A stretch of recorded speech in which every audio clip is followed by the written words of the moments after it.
12-dekabr 2021-yil Max Verstappen oxirgi aylanada Lewis Hamiltonni quvib o'tmoqda va jahon chempioniga aylanmoqda. Hamma e'tibor albatta Max chempion bo'lganiga qaratiladi, lekin o'sha yilda jamoalar orasida chempionlikni Red Bull emas, Mercedes qo'lga kiritadi. Red Bull esa 8 yil shu jamoaviy titulni yuta olmagan va eng qizig'i mana shu 8 uzoq yillar davomida Formula 1 da faqatgina bitta jamoa hukmronlik qilgan. Ha, poygachilar orasida Hamilton, Rosberg 2016-yilda yoki hattoki boshqa jamoa poygachisi Max Verstappen yutganda ham Mercedes hech kimga eng cho'qqi pozitsiyani boy bermagan. Yangi muxlislar ham bilishi mumkin, 2021-yildan keyin Mercedesda na poygachilar, na jamoalar orasida yutilgan titullari bor va mana shu 4 yil davomida Mercedes faqatgina 7 marta Grand Prixlarni yutgan, oldinlari esa bir mavsumda 15 tadan ko'p triumflar sodir bo'lardi. 2023-yil esa 12 yildan so'ng g'alabasiz birinchi mavsum bo'lib qoldi. Qanaqasiga Formula 1 da revolyutsiya bajargan, mashinalari eng tez va eng muhimi barqaror bo'lgan jamoa hozirgi vaqtga kelib mavsumda bitta-ikkita g'alabalar ular uchun yaxshi natija deb sanaladi. Qanday xatolar va noto'g'ri qarorlar qilingan shu holatga kelish uchun? Siz bilan Muhammad Amin va F1 O'zbekiston kanali. Obuna bo'lib qo'yish esdan chiqmasin va biz boshladik. Bu narsalarni bilib olish uchun biz 2013-yilga qaytamiz. Formula 1 da nimalar bo'lgan u paytlarda? Eng cho'qqida Sebastian Vettel bo'lgan edi. Mavsumning birinchi qismida boshqa jamoalar sal raqibchilik qilgan bo'lsa, mavsumning ikkinchi qismiga kelib Sebastian Belgiyadan boshlab to'liq mavsumni oxiri Braziliyagacha 9 marta ketma-ket g'alabalar qo'lga kiritgan edi. Mercedesda esa mavsumni boshida bitta 7 karra jahon chempioni bo'lajak 7 karra jahon chempionini almashtirgan. Ha, gap Michael Schumacher va Lewis Hamilton haqida ketmoqda. Schumacher ikkinchi va oxirgi marta Formula 1 ni tark etdi va 28 yoshli Lewis esa eng prime davriga kirib kelish arafasida edi. Va savol tug'ilishi mumkin, qanday Mercedes jahon chempionini ishontirdi bu proyektga? Chunki 2013-yilga kelib McLaren tarixidagi ikkinchi eng afsonaviy jamoa va Lewis bu jamoa bilan chempion bo'lgan. Mercedes Formula 1 ga faqatgina 2010-yilda kirib kelib bir nechta poyga yutgan kichik jamoa deb sanalardi. Shu savolni Lewis Niki Laudaga berdi. Nega men McLarendan Mercedesga o'tishim kerak deb. Niki esa bir necha soniyaga jim bo'lib qoldi va keyin o'ylab aytdi. Tasavvur qil, sen Mercedesda chempionlik yutganingda bu bilan butun dunyoga ko'rsatib qo'yarding. Mercedesda birinchi jahon chempionga aylangan poygachi sifatida bo'lib, men o'z tarafimdan esa hamma kuchimni beraman senga tez raqobatdosh mashina taqdim etishga. Shu so'zlardan keyin Lewis faoliyatidagi eng muhim va to'g'ri qarorni qabul qiladi. 2014-yilga kelib nima o'zgardi deb savol tug'iladi.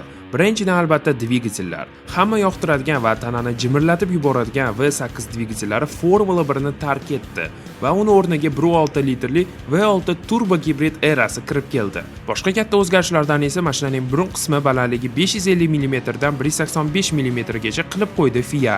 Xavfsizlik darajasi ko'tarish va mashinalar aksincha ko'tarilib ketmasligi uchun. Masalan, Valensiya 2010-yilda Mark Webber o'z Red Bullda bizga rostdan ham ko'rsatgan. Red Bull qanotlantiradi. Ko'plar o'ylaydi Mercedes faqat dvigatel yordamida chempionliklarni yutgan deb, lekin buni yaqqol inkor qilgan Grand Prix bu 2014-yildagi Bahrayn poygasi bo'ladi. Nega? Unda eshitdinglar. Poyganing yakuniy qismida avariyadan keyin safety car chiqib keldi va albatta hamma pilotlarni bitta joyga yig'di va safety car tugagan paytida poyganing yakunigacha faqatgina 10 aylana qolgandi. Va nima bo'ldi deb o'ylaysizlar? Mercedes dueti 3-o'rindagi Sergio Perezdan mana shu qisqa distansiyada 24 soniya oldinda finish qilishdi va undan ham qizig'i Perez haydagan Force India bolidida xuddi o'sha Mercedes dvigateli edi. Formula 1 da bu odatiy holat. Top jamoalar o'z dvigatellarini o'rtancha jamoalarga sochishlari. Masalan, u paytlar Mercedes dvigatellarini Williams, McLaren va Force Indiaga sochishar edi va mana shu 3 jamoa konstruktorlar jadvalida top 6 taliga kirishgan edi. Ha, endi mavzuga qaytamiz. Bir xil motorda ham Mercedes ancha dominant bo'lgan bo'lsa, boshqa faktorlar ham mavjudmi? Albatta, hattoki vizual farq ko'rinadigan oldi qanotlar. Hamma jamoalar mutlaqo turli xil oldi qanotlari yasashgan. Hamma o'zining ideyasiga ishongan va albatta Mercedesniki eng yaxshi bo'lib chiqqan. Har bitta detal mashinada balans yaratish uchun qilingan. Albatta hozir hammasi haqida aytib berish mumkin, lekin juda ko'p vaqt oladi. Shuning uchun ham darhol mavsumga yo'nalamiz. 2014-yil Lewis o'zining ikkinchi mavsumini o'tkazayotdi, yonida esa bu jamoada 5-yilini o'tkazayotgan va eng qalin do'sti Nico Rosberg. Mercedes bu mavsumda 19 ta Grand Prix ichida 18 ta pole pozitsiya, faqatgina Avstriyada Felipe Massa Williamsda mo'jiza bilan yetakchilikni o'z tomoniga tortadi va g'alabalar soni esa 16 ta. 3 tasini esa o'tgan yili dominant uslubida titulni yutgan Red Bullga tegishli. Eng qizig'i 4 karra jahon chempioni Sebastian Vettel yutmasdan juda yosh Daniel Ricciardo 3 ta g'alabani olib kelgan. Qisqa qilib aytganda 2014 va 2016 yilgacha biz ikki do'stlarning yovuz raqiblarga aylanishini tomosha qilganmiz. 14 va 15 yillarda Lewis yutib ketgan bo'lsa, 16 yilda va nihoyat Nico o'zining chempionlikni qo'lga kiritib, kutilmaganda Formula 1 ni tark etadi. Shu bilan Mercedes dominatsiyasining birinchi qismi yakunlanadi. 2017-yilda FIA qoidalarini yana o'zgartirdi. Bu safar endi bolidning o'lchamini kengaytirdi. Shinalar 25% ga kattalashdi, mashina kengligi esa 1.8 metrdan 2 metrgacha chiqdi va shunchaki 16 va 17 yildagi mashinalarga qarasanglar farq juda yaxshi ko'rinadi. Va mana shu qoidalarga va dvigatellarni ancha rivojlantirib, Ferrari chempionlik kurashiga qo'shiladi. Mercedesda Rosberg ketdi-ku, kim keldi o'rniga deb savol tug'ilishi mumkin. Javob esa Valtteri Bottas. Hech qachon Lewisga xalaqit qilmagan va rostdan ham ideal nomer 2 poygachi rolini bajarib bergan. 2017-yildagi titul kurashi Vettel va Hamilton orasida bo'lib o'tgan va bu jang to'liq 14-Singapur Grand Prixsigacha davom etgan. Singapurgacha Lewisda 6 ta, Vettelda esa 4 ta g'alaba va eng muhimi ochkolar bo'yicha Lewis atigi 3 ochkoga oldinda edi va Singapurning shanba kuni saralashda Sebastian pole pozitsiya qo'lga kiritdi. Pole position. Nice one.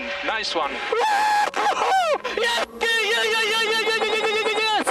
Poyga startida yomg'ir trekni ho'l qilib ketuvdi va bu albatta juda katta xaosga olib kelishi mumkin edi va olib keldi ham. Birinchi burilishga yetmasdan ikkita Ferrari Max Verstappenni sendvichday siqib qo'yib va avariya sodir bo'ldi va uchala pilot ham poygani tark etishdi va Lewis ishni oxirigacha olib borib g'alaba qozongan edi va jadvalda 28 ochko farq yaratdi. Bu esa albatta yakun edi Ferrariga va Lewis 4 karaga aylandi. Keyingi yil esa shunga o'xshash ssenariy sodir bo'ldi. Birinchi qism mavsumni Vettel uchun ajoyib o'tdi va Lewisning uyida g'alaba qozonib, o'z uy Grand Prix'ga chempionatda yetakchi bo'lib kelgan edi. Hockenheimda Seb saralashda eng tez bo'ldi va pole pozitsiya qo'lga kiritdi. Lewis esa mashinasi buzilib qolib, 14-o'rindan start olishga majbur bo'ldi. Poygada esa yana yomg'ir va Vettel 15 yaylana qolib peshqadamlik qilib va chempionatda Lewisdan virtual jadvalda 20 ochko ortda qoldirayotgan paytda boshqaruvni yo'qotib, poygani tark etdi. Va Lewis esa afsonaviy kambeki bilan juda katta zarba berdi va 5 karra jahon chempioniga aylandi. Bu hodisalarni nimaga aytib berdim? Video Mercedes mashinasi haqida bo'lishi kerak emasmi deb savol berayotgan bo'lishingiz mumkin. Sababi ko'plar hozirgi kunga kelib Lewis eng tez mashinada bo'lgani uchun 7 karra jahon chempioni bo'ldi deb o'ylashadi, lekin Formula 1 bu mashina plus poygachi plus jamoa. Qachonki mashina qiynalganda Lewis Mercedesni oldinga tortadi. Qachonki Lewis qiynalsa, jamoa ajoyib strategiya bilan g'alabalarni qo'lga kiritadi. Va mana shu kollektiv ishlash, texnologik innovatsiyalar va to'g'ri qarorlar jamoaga 8 ta konstruktorlar va 7 ta poygachilar titullarini taqdim etdi. Mercedes 2013-yilda katta brend edi, butun dunyoda, lekin Formula 1da emas. Hozirgi vaqtga kelib esa Mercedes Formula 1 tarixida juda katta iz qoldirdi. Bir paytlar BMWda o'xshamagan ishni bajara olib. Xo'p, mana shu hamma yaxshi narsalarni aytib berdim. Endi nega unda Mercedes 2022-yildan boshlab shunchalik pastga tushib ketdi? Yana o'sha 14-yildagi qoidalarga qaytishga to'g'ri keladi. U paytlar dvigatel roli juda katta edi va Mercedes ko'p poygalarda yutishga sabab edi. Aerodinamika tomonlama ham juda yaxshi bo'lsa-da, lekin Adrian Newey qurgan mashinalari har doim osmondan ham yuqori darajada edi. Kimligini tushuntirish uchun sizlarga bitta rasmni ko'rsataman. Bu suratda Adrian Newey qurgan hamma mashinalar ko'rsatilgan. 1992-yildan boshlab Adrian chempion jamoalarni qurishni boshlagan. Williamsning eng yorqin 10 yilligi 90-yillarda Newey mashinaning aerodinamikasini yaratgan. McLarenning 98-99-yildagi davri Sebastian Vettelning 4 karra jahon chempionligi hali ham o'sha Newey qilib bergan. Mercedes hukmronlik qilganda, afsuski Red Bullda Renault dvigatellari ancha yomonroq chiqqan va chempionlik uchun umidlar uzilib qolgan. Lekin 2022-yilda Grand Effect davri bilan aerodinamika roli yana qaytdi va Red Bull yana yutishlarni boshladi. Eng prime davri esa albatta 23-yil, qachonki Red Bull 23 ta Grand Prixdan 22 tasida yutgan va bu albatta tarix kitoblariga kiritilib qo'yilgan. Mercedes kelajagi qanchalik yaxshi bo'ladi? Lando Norris va McLaren bu yili jahon chempionlariga aylanishi erishdi. 15 yillik Mercedes va Red Bull dominatsiyasini to'xtatib, lekin keyingi yili hozirgi xabarlar bo'yicha Mercedes xuddi o'sha 2014-yilga o'xshab juda tez bo'lishi kutilmoqda. Sababi esa F1da dvigatel roli ya'ni 60 va 70% tezlikni ta'minlab beradi. Shu sababli ham George Russell yoki Kimi Antonelli kelasi mavsumda jahon chempionlikni qo'lga kiritishlari mumkin. Lekin albatta boshqa jamoalarni ham unutmaymiz. McLaren chempionlikni osonlikcha berib qo'ymaydi. Aston Martinda o'sha aytganimdek Adrian Newey afsonasi bor. Ferrari'ning keyingi yili balkim bu yilga aylanar va Red Bull hozirgi eng yuksak poygachi Max Verstappen bilan jang ko'rsatishi ham mumkin. O'ylashimcha bu video juda informativ bo'ldi va yoqqan bo'lsa albatta like va podpiska va kommentariyda Mercedesning kelajagi haqida fikringizni qoldirishingiz mumkin va Telegram kanalimizga ham qo'shiling. U yerda hamma jonli efirlar va xabarlar qo'yilib boriladi. Hammaga rahmat va ko'rishguncha.